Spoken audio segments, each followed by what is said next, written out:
Hola, ¿qué tal? Buen día tengan todos. Espero que se encuentren súper bien. Mi nombre es David Aranda y hoy les voy a platicar un poco de lo que es el mercado de derivados. En esta ocasión les voy a platicar sobre el concepto de mercado de derivados, las características, todo lo que engloba la estructura del mercado de derivados y hasta el último vamos a ver algunos ejemplos, específicamente uno, para que les ayude a familiarizarse con el tema de mercado de derivados, para que entiendan un poco más los conceptos y para que sea un poco más digerible, para que sea más entendible y comprensible para todos ustedes. Sin más que agregar, comencemos. ¿Qué son los mercados financieros derivados? Para entender qué son estos mercados, tenemos que dividirlos entre activos financieros y no financieros, que son la estructura de los mercados, es decir, los que se encuentran dentro de ellos. Un derivado financiero es un activo cuyo precio o valor depende de la evolución de otro activo, denominado activo subyacente, previamente ya definido. Dicho activo subyacente puede constituir tanto en activos financieros como en los activos no financieros, que justamente es lo que veníamos mencionando en un momento, ¿no? ¿Qué son los activos financieros o qué engloban los activos financieros? Dentro de los activos financieros identificamos el tipo de interés, los índices bursátiles, las acciones, las divisas, la renta fija, etc. Y dentro de los activos no financieros tenemos los recursos básicos o los comodites, que no son más que la materia prima para poder llevar a cabo un activo financiero o un instrumento financiero, ¿vale? La primera distinción que se debe efectuar a la hora de negociar estos instrumentos es el tipo de mercado en el que se quiere contratar los instrumentos derivados. Estos pueden ser negociados en dos clases de mercados. Dentro de la negociación encontramos como primer punto los mercados organizados, ¿vale? Los mercados organizados son regulados y listados en bolsas de valores y donde los instrumentos financieros están estandarizados, es decir, que llevan una regularización. Deben de cumplir ciertos requisitos las empresas o las personas que quieren vender acciones, que quieren vender algún instrumento financiero, para poder entrar dentro de lo que son los mercados organizados, ¿vale? Por otro lado, tenemos los mercados no organizados, que se les conoce como over the counter o por sus siglas OTC, ¿vale? Que son mercados extrabursátiles entre partes privadas, no son organizados, no estandarizados y no regulados. ¿Qué quiere decir con esto? Nos quiere decir que es más fácil entrar a ellos, acceder a ellos, porque no tenemos que cumplir con tantos requisitos como en los mercados organizados para poder llevar a cabo nuestro intercambio, nuestra compra y venta de los instrumentos financieros, ¿vale? En este caso tenemos pues los activos financieros y los activos no financieros. Seguimos con el origen y la creación de los mercados derivados. Vamos a hablar un poquito de la historia de los mercados derivados, ¿vale? Nos dice que comienza en un primer punto en la Edad Media. Los mercados derivados comienzan con los agricultores.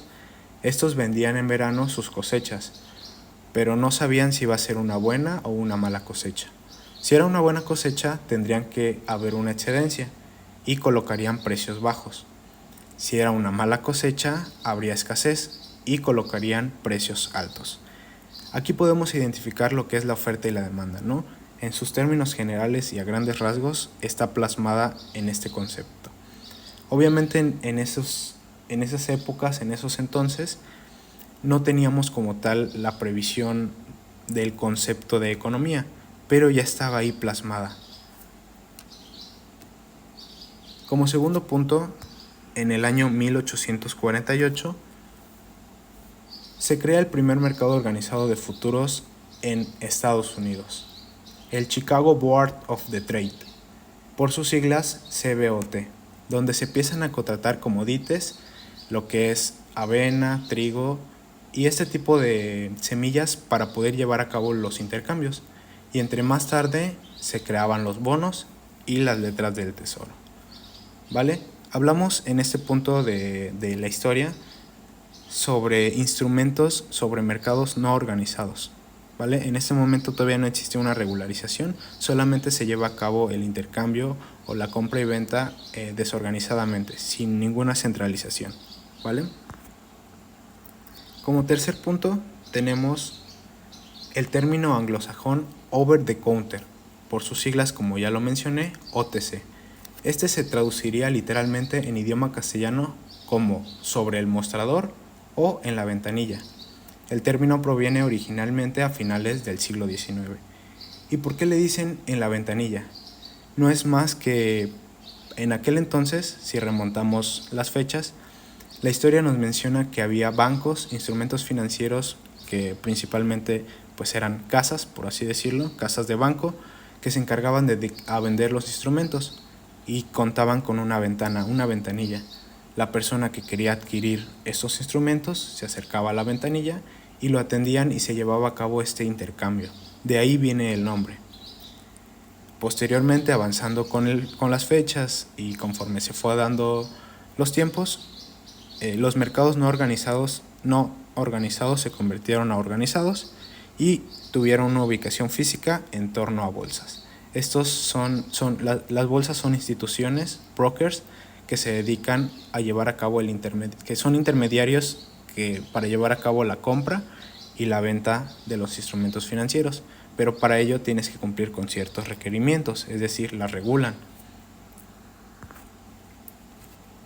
Por otra parte, encontramos las características de los mercados organizados. ¿Y cuáles son ellas? Identificamos 4 características importantes a la hora de hablar de mercados organizados.